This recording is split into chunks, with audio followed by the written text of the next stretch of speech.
Hi, welcome. Enjoy the content, subscribe and turn on notifications. Adrian Keene never imagined his life would fracture on an ordinary November afternoon. Not in the cold, sterile hallway of a Boston hospital, a place he controlled, a place of order and precision. He was 50 years old, a brilliant career as a cardiothoracic surgeon spanning 2 decades. A man who held life and death in his hands and rarely, if ever, faltered. His own life, he believed, was built with the same meticulous care. 22 years of marriage to his wife, Caroline, who was 48 and a partner at one of the city's most formidable law firms. A marriage he had always considered a bedrock, solid, unshakable. That Wednesday, after a grueling 8-hour bypass surgery, he was pulling off his surgical gloves with that familiar, satisfying snap when his phone buzzed. Not once, but with an insistence that cut through his fatigue. It was Daniel, his friend since their brutal days in medical school, a fellow surgeon. The message was abrupt. "I need to talk to you. Urgent. It's about Caroline." Adrian felt something constrict in his chest. A clinical man, he recognized the physical sensation instantly. A premature ventricular contraction, an arrhythmia. But this one had no medical cause. Daniel was not a man for drama. He was steady, reliable, like Adrian himself. He replied, his thumbs feeling clumsy. 20 minutes.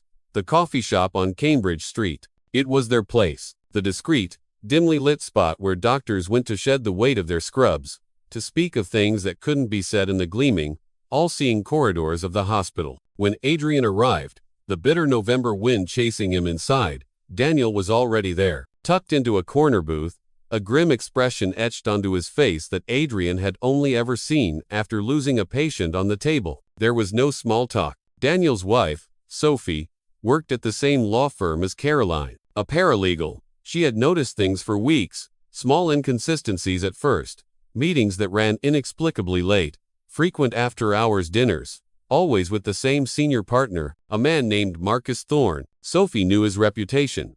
55, twice divorced, arrogant, known for entanglements with younger colleagues, a predator dressed in a $1,500 suit. At first, Sophie had hesitated.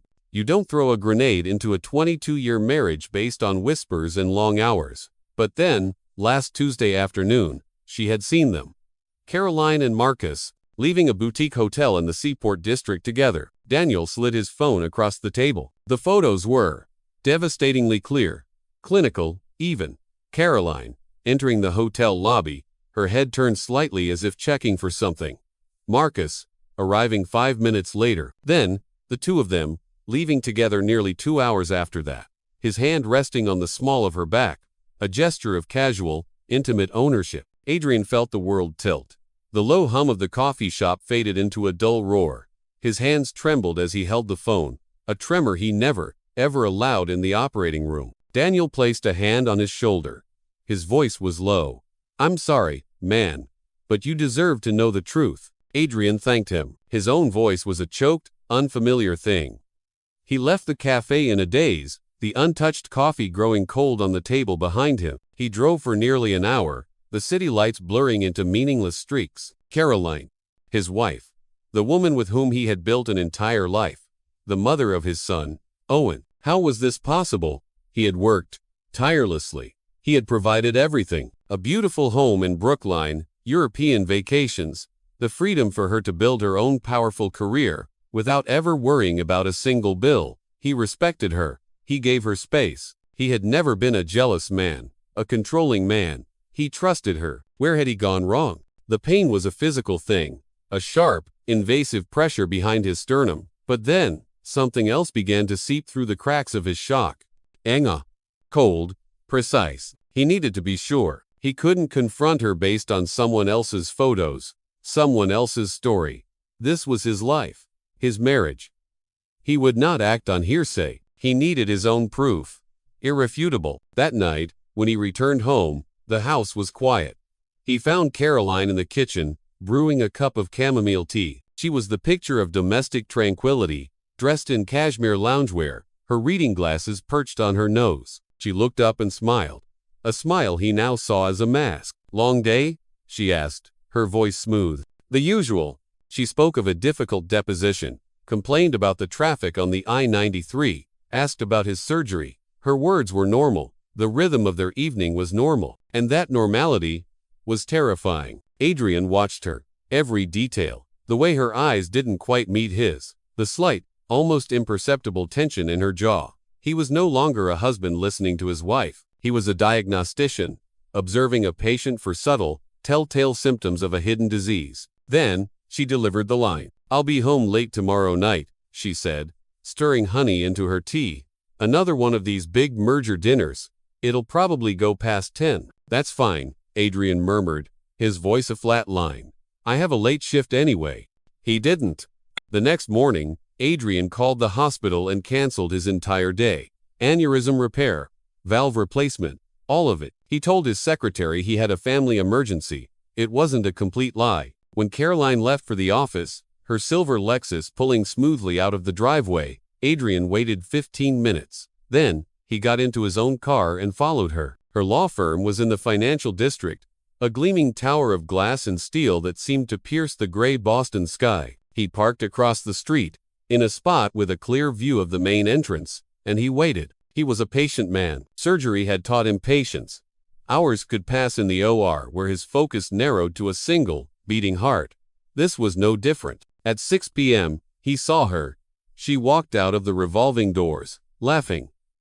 Beside her was a tall man with silvering hair, dressed in a perfectly tailored charcoal suit, Marcus Thorne. They walked together to an underground parking garage. Adrian started his car, his own heart beating a steady, cold rhythm. They emerged minutes later in Thorne's car, a black Porsche. Adrian followed them, keeping a safe distance. The car didn't go to a restaurant. It didn't go to a bar. It stopped in front of the very same boutique hotel from Sophie's photos. Adrian watched as they walked in together. He saw Thorne's hand on her back again, possessive. He saw Caroline tilt her head back and laugh at something he said, a laugh Adrian hadn't heard from her in years. He raised his phone. The lens felt like a scalpel, cutting away the layers of lies. He photographed everything. The entrance, the car, their faces. He felt a mixture of fury and a profound, desolate coldness he had never known. He waited, parked across the street, for nearly 3 hours. He didn't listen to the radio. He didn't check his messages. He just watched. When they came out, it was almost 10 o'clock. Caroline was adjusting her hair. Thorne held her hand for a moment before they said goodbye with a quick, searing kiss. Adrian had to grip the steering wheel until his knuckles turned white to stop himself from getting out of the car, from confronting them right then and there. But that would be messy, imprecise, an emotional outburst. He was better than that. He got home before her. When she walked in, just past midnight, he was in the living room, pretending to watch television. That meeting was exhausting, she sighed, dropping her briefcase by the door. She gave him a quick, dry peck on the cheek, the ghost of another man's kiss. She took a shower and went to bed. Adrian waited. He waited until he could hear the deep, even rhythm of her breathing, the sound of a peaceful, untroubled sleep. Then he went upstairs. He took her phone from the nightstand. It felt alien in his hand, a small, black box of secrets. He knew her old password pattern, their son Owen's birthday. He tried it. Locked. He tried variations, the year, the month and day. Nothing. Then he tried the year. Reversed. It unlocked. What he found was worse than he could have possibly imagined. It wasn't just a flirtation. It wasn't a mistake. It was a novel. A story of betrayal written in glowing text. Months of messages between her and Marcus. Explicit conversations, intimate photos. Plans for weekend trips disguised as legal conferences. But what truly broke him, what shattered the last remaining piece of the man he was just 2 days ago, were the messages where Caroline mocked him. Adrian is such a workaholic. He barely notices I'm in the room. He's a good provider, I'll give him that. But he doesn't make me feel alive. Marcus, you understand me in a way he never did. And then, the final, devastating blow. Conversations about divorce. Pamela, the sharp lawyer, discussing strategies, how to claim the majority of their assets by citing incompatibility and emotional neglect. Marcus, the experienced predator, offering tactical advice. Don't provoke him yet. Wait until the bonuses are paid out in January. will build a case that he was never emotionally present. It wasn't just infidelity. It was a conspiracy, a premeditated, clinical assault on his life, his finances, his very identity. Adrian didn't collapse. He didn't shout. He began to work. With the same methodical precision he would use to prepare for a complex surgery, he copied everything. He saved the chat logs to a secure cloud drive. He took screenshots. He forwarded the photos to a private email account. He organized it all by date, creating a timeline of their deception. When he finished, the first gray light of dawn was filtering through the windows. It was 4 in the morning. He looked at Caroline, sleeping peacefully beside him, oblivious. He felt nothing, a deep, profound emptiness. 22 years of his life, hollowed out and discarded. The next morning, Adrian woke Caroline early. She was still groggy, blinking in confusion as he placed her phone on the kitchen table. The screen opened to one of her conversations with Marcus. Her face went from confusion to horror to a ghostly white. She tried to grab the phone, but Adrian was quicker. He simply held it out of her reach. She stammered, denials at first. Then came the tears. And finally, the admission. She said she'd been unhappy for years. That he lived for his work, that he was never truly present, that Marcus made her feel desired. Adrian listened in silence. Each word was a precise, calculated incision. When she finished, her voice choked with self-pity. He said only 2 words. His voice was a flat, icy calm. "Get out." She regained her composure then, the sharp lawyer snapping back into focus. "I'm filing for divorce, Adrian, and I'll get half of everything. You know the law in Massachusetts. It's better for everyone, especially Owen, if you just accept it." Adrian didn't respond. The next day, he hired Miranda Thorne. Not related to Marcus, but in a delicious twist of irony, she was known as the most feared divorce attorney in Boston, a shark. He sat in her polished mahogany office and laid out the entire story. He showed her the evidence. The photos, the messages, the financial plotting. Miranda listened, her expression unreadable. When he was done, she reviewed the files on her tablet. Then she looked up at him, and for the first time, she smiled. It was a smile of supreme, predatory satisfaction. With this material, she told him, she could dismantle any hope Caroline had of a favorable settlement. The war had begun. And Adrian, for the first time in days, felt a flicker of something other than pain. He felt purpose. Pamela, meanwhile, carried on as if she held all the cards. She moved into a furnished apartment downtown and filed for divorce, her petition filled with claims of emotional neglect and irreconcilable differences. She was confident, arrogant. Christmas was approaching. Every year, Caroline's family, her parents, Donald and Martha, her 2 brothers and their families came to their house for Christmas Eve dinner. It was a tradition, a grand affair. Adrian decided this would be the perfect moment, the perfect stage. In the days leading up to Christmas, he played the part. He decorated the house. He bought presents. He planned the menu. Caroline, in their brief, stilted phone calls about their son, Owen, seemed almost cheerful, relieved. She thought she would soon be free, wealthy, and starting a new life with her lover. Owen, home from his freshman year at college, could sense the tension, the suffocating silence between his parents. But when he asked, Adrian just said it was work stress, a lie to protect him. For now, on Christmas Eve, the house filled with people. Caroline's family arrived, loud and festive. Her parents, a traditional, wealthy couple from Wellesley. Her brothers, loud, backslapping investment bankers with their perfectly manicured wives. Nieces and nephews ran through the halls. The air was thick with the smell of roasting goose and pine needle. Adrian was the perfect host. He poured vintage wine. He made small talk about the stock market. He smiled when necessary. A mask of civility. Caroline was radiant. She hugged everyone, her laughter echoing through the grand living room. She was performing the role of the brave, liberated woman on the cusp of a new beginning. After dinner, everyone gathered in the living room. The grand Christmas tree twinkled with 1,000 tiny lights. Caroline tapped a spoon against her champagne flute. The room fell silent. Adrian knew this moment was coming. He had anticipated it. Caroline, with a smile that never reached her eyes, made her announcement. Adrian and I have something important to share with you all, she began. We've decided that our marriage has come to an end. We are getting a divorce. A beat of silence. And then, the most astonishing thing happened. Martha, Caroline's mother, stood up. Thank God, she exclaimed, her arms raised. Finally, my darling, you deserve so much better. 0. Her brothers, Stephen and Gregory, actually started clapping. That guy was never good enough for you, Cara, Gregory shouted. Now you can finally be happy. Donald, her father, raised his glass. A toast to my daughter's new life, to freedom. The room erupted in celebration. Cousins and sisters-in-law hugged a beaming Caroline, congratulating her as if she had just won a Nobel Prize. Owen, sitting next to his father on the sofa, looked utterly lost. His eyes filled with tears. Adrian placed a steadying hand on his son's shoulder. He watched the whole pathetic, grotesque scene unfold with a cold, almost surgical calm. Then, slowly, he stood up. He walked over to the Christmas tree and retrieved a large, flat box, wrapped in simple red paper that had been hidden behind the other gifts. He walked back and handed it to Caroline. In front of everyone. Your Christmas present, darling, he said. His voice was neutral, devoid of emotion, which seemed to confuse her more than anything. She opened the box.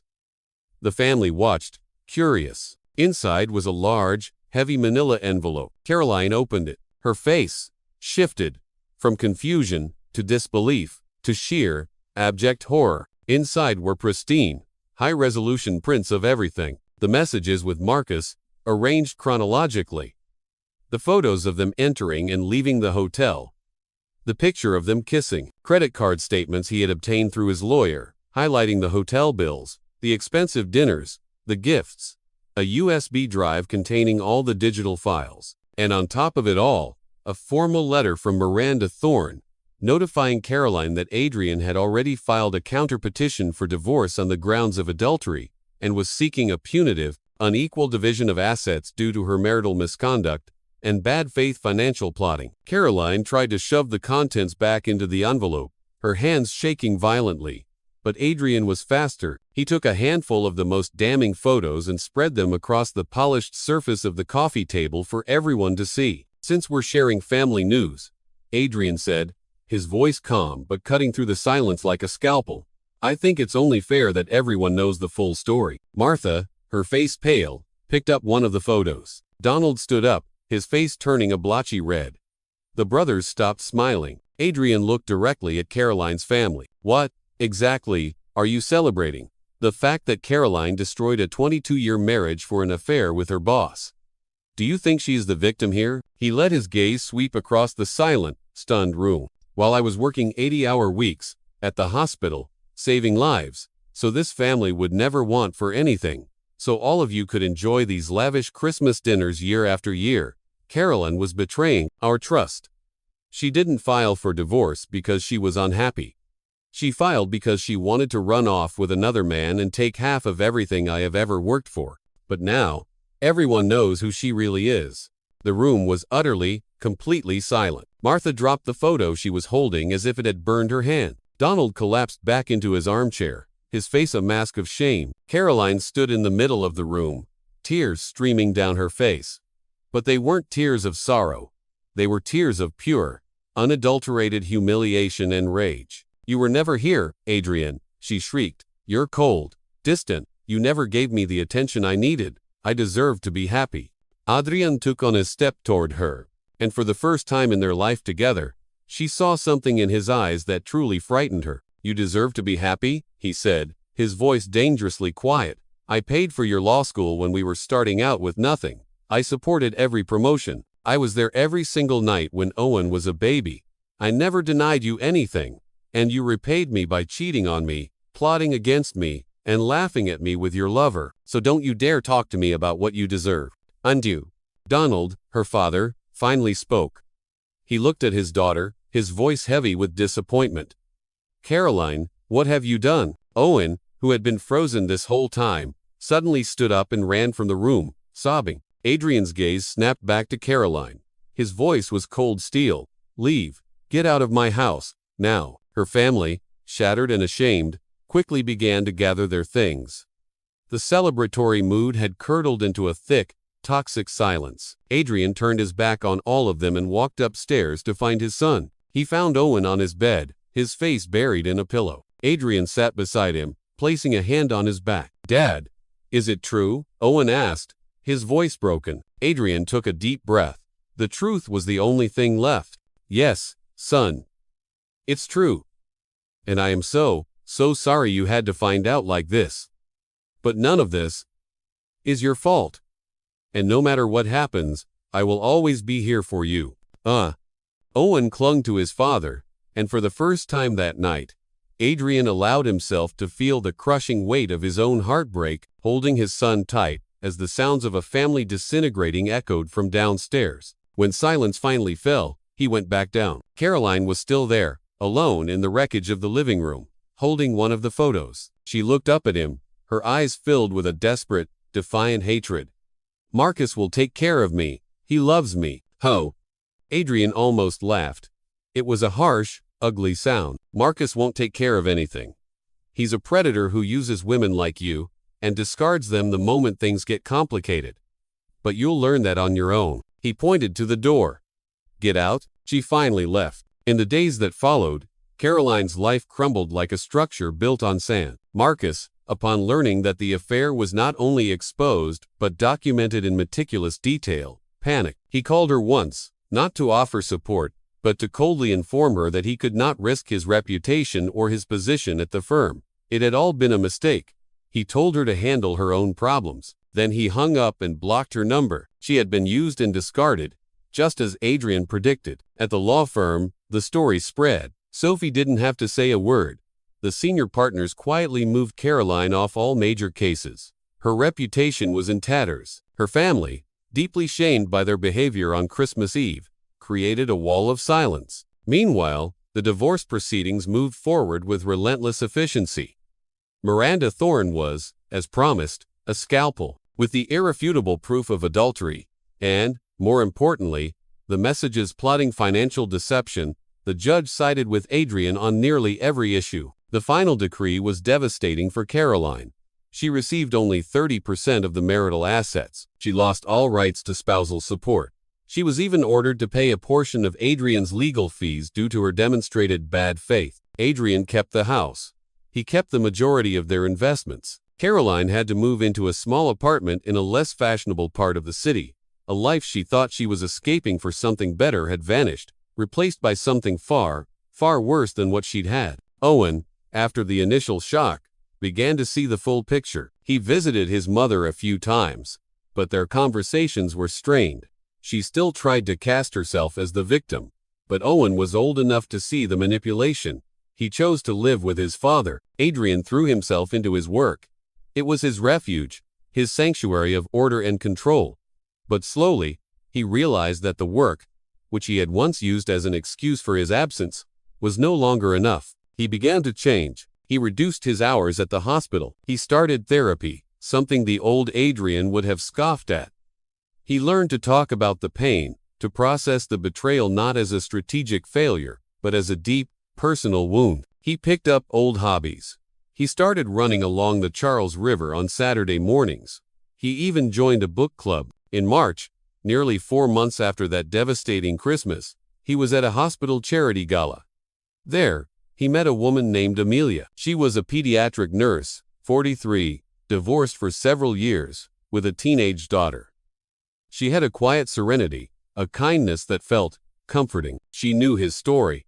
The hospital gossip mill was relentless, but she didn't treat him like a victim or a hero.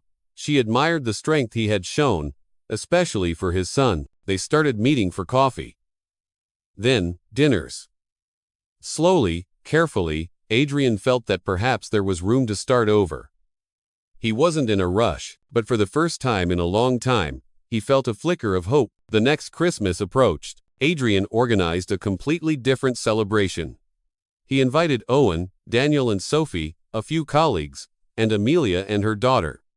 The house was decorated simply. The mood was warm, genuine. During dinner, Owen raised his glass. His voice was thick with emotion. "I want to make a toast," he said, looking at his father, "to my dad. This past year was the hardest of our lives, but you taught me what integrity and dignity mean. Thank you for being the man you are. I love you." Adrian felt his eyes well up. He looked around the table at the people who truly mattered. Amelia discreetly took his hand under the table and squeezed it. For the first time in a year, he felt peace. Sometimes, he thought about Caroline, alone in her small apartment, scrolling through old photos on her phone, pictures of a life she had set on fire. She had traded 22 years of a real, if imperfect, love for a few months of hollow excitement with a man who discarded her like trash. The cost of that choice would be a debt she would pay for the rest of her life. Adrian, on the other hand, had discovered that starting over was possible. His revenge hadn't been loud or violent. It had been precise, clinical. He had simply exposed the truth and allowed the natural consequences to take their course. And in the end, that was more devastating than any other form of retaliation could have ever been. He looked at Amelia, at her kind smile, and felt the steady beat of his own heart. A new foundation had been laid, a life built not on assumptions, but on honesty, a life built on truth, his truth, and he would ensure that nothing ever fractured it again. Thank you for watching the video. If you enjoyed it, don't forget to subscribe to the channel and turn on notifications so you won't miss any updates. See you next.